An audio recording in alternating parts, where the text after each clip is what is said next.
Hello and welcome to today's show. I'm Stephen Gardner, best-selling author of Taming Wall Street, and I have a good friend here with me, Ray Ross from the YouTube channel Financial Literacy 101. And Ray, welcome to today's show. Thank you for having me, Stephen. How are you doing today? I'm doing very well. All Good. right, so you do financial coaching with clients to help them with wealth, getting out of debt, understanding the stock market, up and coming stocks, all kinds of great areas of the financial world. I also do financial coaching. And Yes. so, you and I bounce ideas off of each other. Just this morning, I was texting you for some help with a client I was working with. Now, I'm still So going to send that out to you, by the way. thank you. I appreciate that. So on today's call, what I want to do is I want to talk about common things that you and I deal with when it comes to financial coaching clients. So when you think about the most common areas of finance that you and your clientele describe or go through together or work on, what would you say are some common areas in the financial world that people are reaching out to you to get help with? Well, the most common one is actually handling their debt. Okay. Even though that a lot of them may call me or email me concerning like what investments, what stocks should they actually invest in. But the number one thing I see is debt. And the number one thing I tell them is that let's first work up your budget. Let's first comb through your budget. In order to actually figure out your debt and how to pay that off effectively, we need to have a solid budget. And believe it or not, some people say they may have a budget, but their budget is in their head. The budget is not on a piece of paper. Yeah. It's not on an Excel spreadsheet. It's not in some budget software. It's in their head. I said, well, let me see your budget. Oh, well, I have this bill, this bill, this bill. I'm like, okay, well, that's not a budget. It's, because essentially you don't know the exact dollar amount and cent amount of how much you're paying to each, whether it be service or debt collector or someone you actually owe money to. So that's imperative to actually have a budget before you start to work on your debt. Yeah, I see that with the people that I help all the time. What would you say? Because there's roughly 4 or 5 intelligent ways to go about getting out of debt. When you work through getting out of debt with your clientele, what would you say is the number one method or approach that you take with your clients? The number one approach that I absolutely love is the debt snowball. Okay. I know you're familiar with that. And basically you take all of your debt and you pay off the smallest amount. Regardless of the interest rate, you pay off the smallest amount first, and then you work your way up. So essentially, the smallest amount that you have, let's take, for instance, is a $500 medical bill. And then the next bill is maybe a $1,000 student loan, so on and so forth. So you pay the minimum on all your debt, but that smallest debt, that smallest amount, you put all the extra cash, any remaining cash that you have, and you attack that particular debt until you eliminate it. Then the money that you were putting on that particular debt, you now reallocate it to the next smallest debt until you pay that one on, until you eventually alleviate and greatly decrease majority of your debt. Yeah, you probably remember this Saturday morning cartoons like Bugs Bunny or something. They'd start out at like the top of the ski resort. Yeah. And they'd like trip and fall, and that snowball would get bigger and bigger and do more and more damage. And that's essentially what you're doing with your clients, is just creating more and more momentum to wipe that debt out. Exactly. And what's funny about that, you should say that, Steve, is that, believe it or not, I used to be part of surveys to see psychologically how people actually think about it, right? So most people will think, let me attack the largest amount first, because that is the one that's really hurting me. And I was like, well, no, essentially, if you get rid of the smaller ones and those interest rate, those compounding interest rates, then you will free up so much cash that you wouldn't even know how much money you actually had. But when you attack that largest one, guess what? You're still paying off those little small ones that's really attacking and knick-knacking you, the entire way, where you could actually eliminate those and sometimes 1 to 4 months. Yeah. Yeah. I think, tell me if you found this, but like when one of the things to keep that momentum going, right, is having an accountability coach. But Definitely. but the other side of it is starting with those small ones. Is when somebody pay, like let's say that they have 8 debts, right, Yeah. and then they get one paid off. It's like such a boost in self-esteem, right? Yeah. And like it just releases this like, oh my gosh, I can do this. And I love getting those emails from people when they're like, hey Steve, I just paid off another debt. And I'm like, yes, I love Yes. hearing that. And So it actually makes you feel good as a coach, because I know with you and some of your clients, we were talking about this yesterday as well, is that when people have accountability, someone that holds them accountable for a promise or a contract for themselves, like I want to do this, I need to do this, and then you say as a coach, I'm going to hold you accountable, and I'm going to walk with you. I'm not going to lead you. I'm not going to baby you. I'm not going to be behind you. I'm going to walk with you through the jungle. I think that was the analogy that you were using, and that was spot on. I was like, yeah, you're right. It's about accountability versus doing all the work for someone, yeah, because they feel a sense of accomplishment that they even like, oh, I'll never be out of debt. But when you help someone out, it gives you that euphoria that, yes, I really helped somebody, and then they can live a better life. yeah. I have people ask me all the time, like, why should I pay you to be my financial coach? And I'm like, well, do you need help? And they're like, yeah. And I'm like, well, there's the first reason, right? But the second reason is we need mentors, right? Somebody who's been through the jungle before and can say, hey, here's the fastest path through the forest to get you out of debt, right? Yeah. Like think about just off the top of my head, like Mount Everest, right?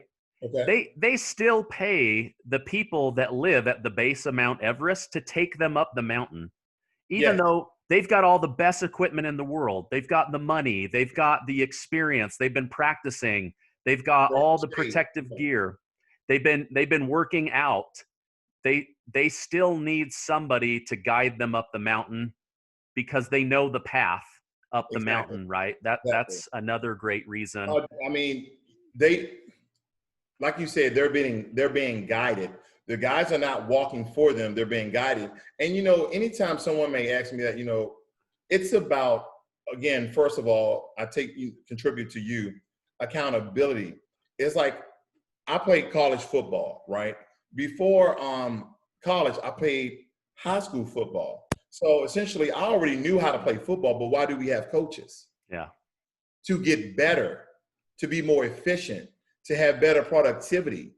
So, so there's a lot of good reasons why we all have coaches. It's kind of like right now, me and my girlfriend, we are in boot camp. I know how to work out. I've been working out, my entire life. But it's always good for someone to guide you through things to yield better results. Yeah, yeah, absolutely. For most people, I find it's not a lack of intelligence. It's I don't know the fastest path from A to B. True. And if you already have someone who's been from A to B 100 times, it just shortcuts the time. And when it comes to money, time is money, right? Like I'll give you an example. Time is definitely money. Yeah, it just about 20 days ago, I was working with a woman in Illinois, and we were able to shave 11 years off of her debt. Wow. That's a big chunk of time. That's a big chunk of time. And it amounted to hundreds of thousands of dollars in saved interest, right? Wow. So anyway, that's neat. Let me ask you this.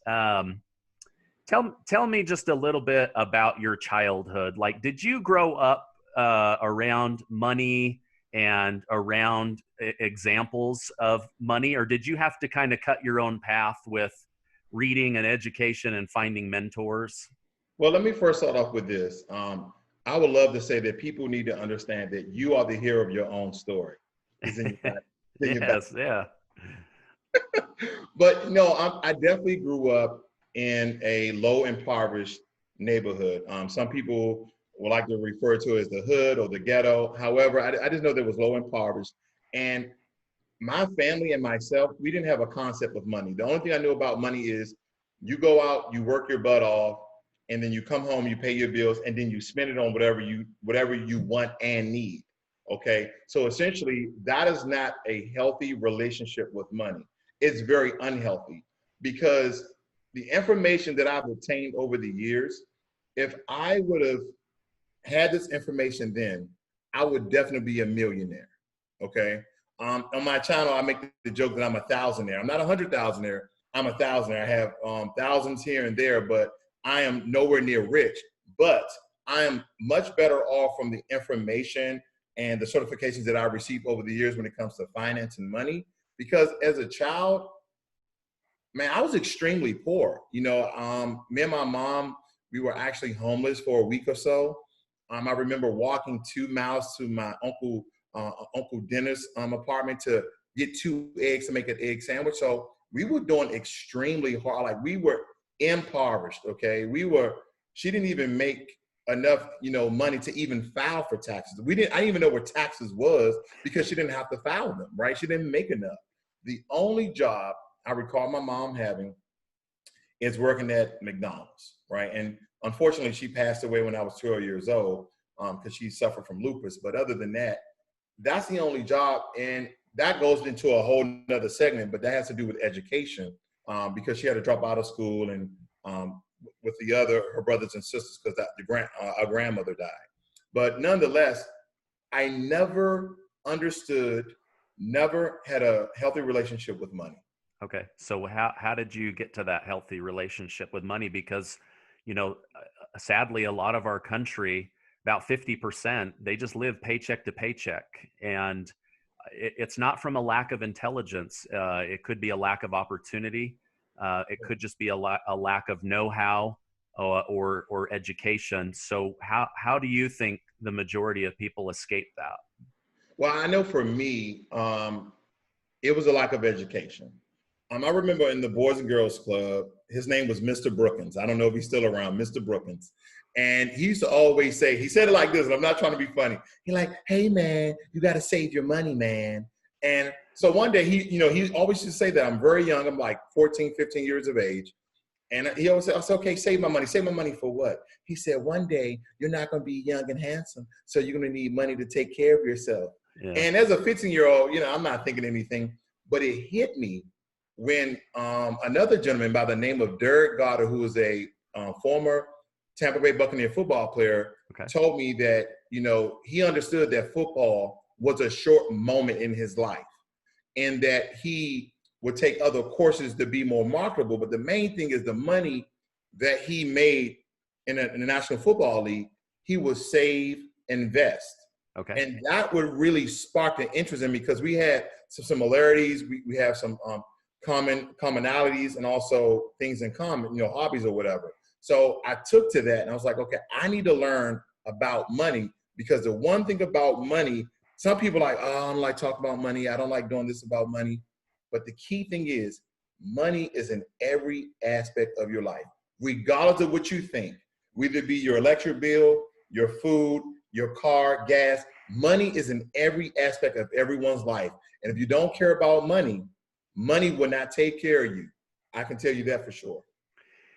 Yeah, it almost behaves like a living organism, right? Like if you take care of it, it wants, like a dog, right? You take care of it, it wants to stay with you.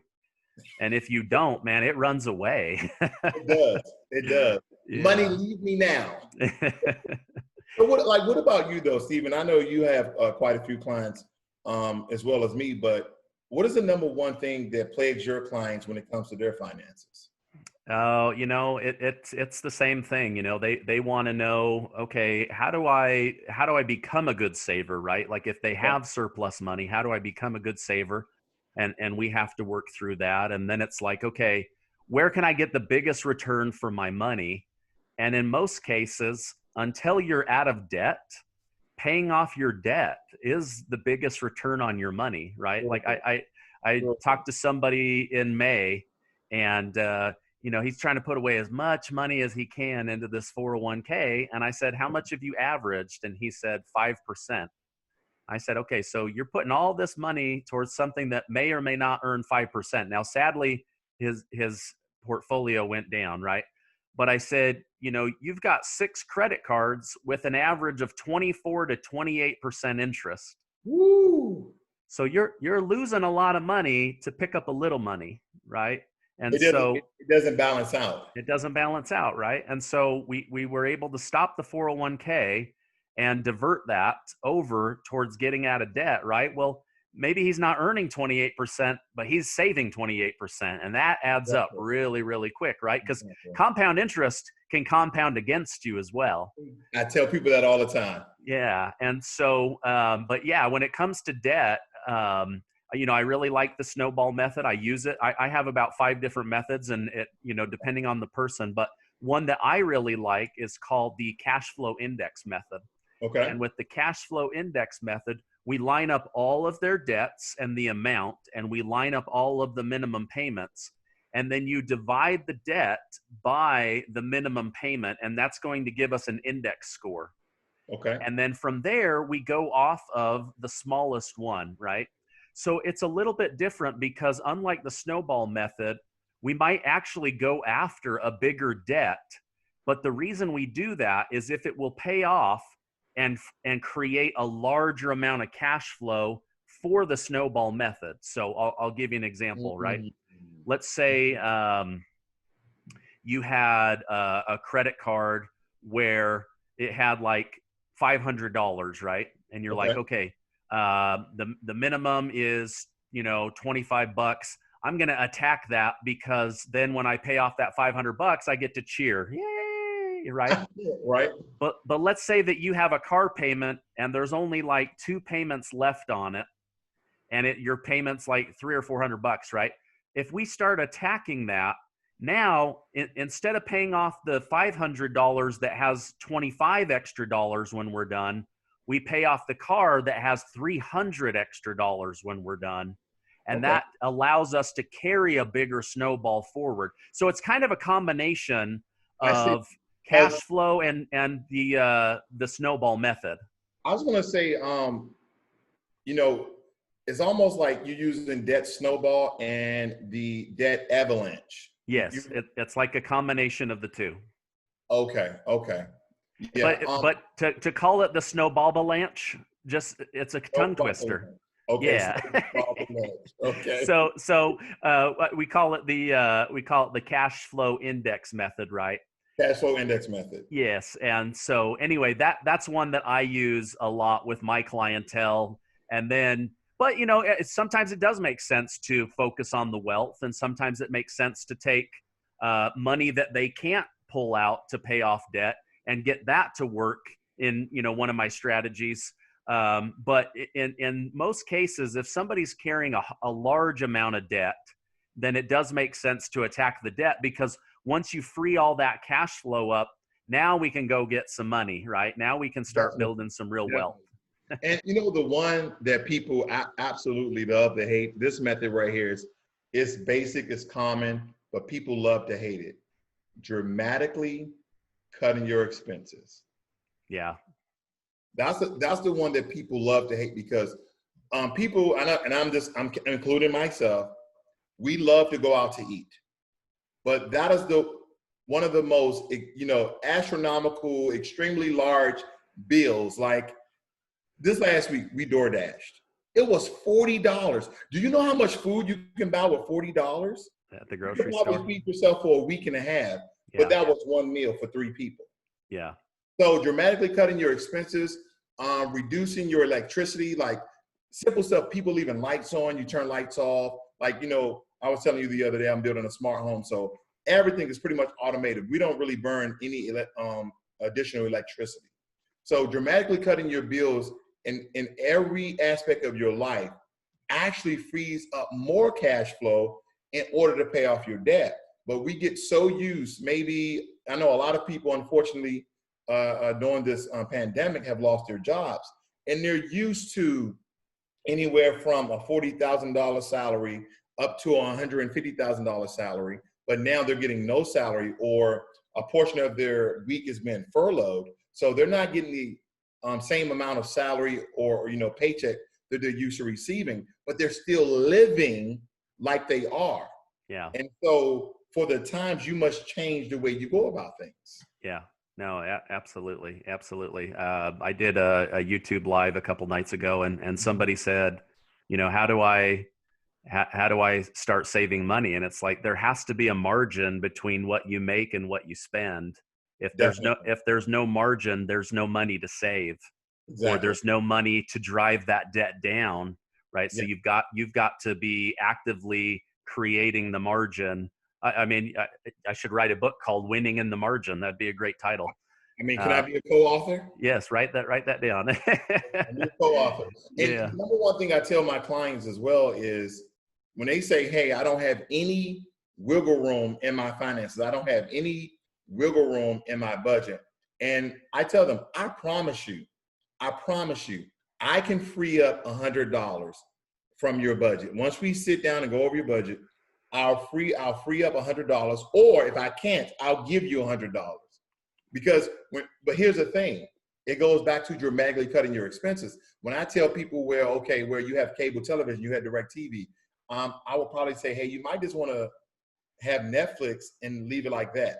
Have Netflix, internet, that's it. But some people will have, listen to this, they will have Netflix, Hulu, Prime Video, cable television, and they do pay-per-view. I'm like, whoa, how much TV are you watching? And this is not to, put anyone down, but we have to really think about, what does the house really need? And Netflix, with a combination of maybe Prime Video, because most people have Prime, so you get Prime Video automatically, that would suffice you, especially during a hard time like this. Whether there's a pandemic or not. I don't watch, we don't watch too much TV in here, but when I do, I'm falling asleep from it anyway. So, I mean, there's methods that I try to help people to get over, but they are difficult when you enjoy something and now someone is saying, it's probably best for you to cut it out for a short time, not a long time. Yeah. For a short time. Well, anytime you restrict something, people kick back on it, but that doesn't mean that it's not good for them in the long run. But they have to come to that conclusion themselves, right? Is this a higher priority than getting the new iPhone or the new Air Jordans or that vacation or whatever it is? You have to just kind of think through that. So, well, hey, this has been fun. I want to thank you for being on today and sharing that, because I think the people that watch this, they're going to fall into that category. Maybe not everybody, but there's a lot of people right now that are going, okay, how do I create that margin so that I can dramatically drive down my debt? Or how do I take that first baby step towards savings or investing? And that's where having a coach can come into play. Certainly your YouTube channel is for free. My YouTube channel is for free, and they can continue to learn that. But if somebody did want to, watch more content produced by you or even work with you, how could they get a hold of you? Well, my YouTube channel is Financial Literacy 101, or you can actually type in Ross World. That's another entity that you can go through. And an email that people can contact me is rossworldllc@gmail.com. That's rossworldllc@gmail.com. And from that point, once we establish a good business relationship, I will give them my number so we can actually talk on the phone and do a one-on-one and go through things with the people. Great. Well, hey, what about yourself? Because we're going to list these videos on both our channels. So what about for you, Stephen? What's your contact information for my viewers? Oh, yeah. If they want to look up yourbridgeplan.com, they can certainly check out my website, my books, a little bit more about me. You can also type in Stephen Gardner, Stephen with a PH, on YouTube, and you'll see this face. Well, hey, thank you again for coming on and sharing the wisdom of what you do with your clients. Thank you. And thank you, Stephen. Absolutely. Have a great day. You as well.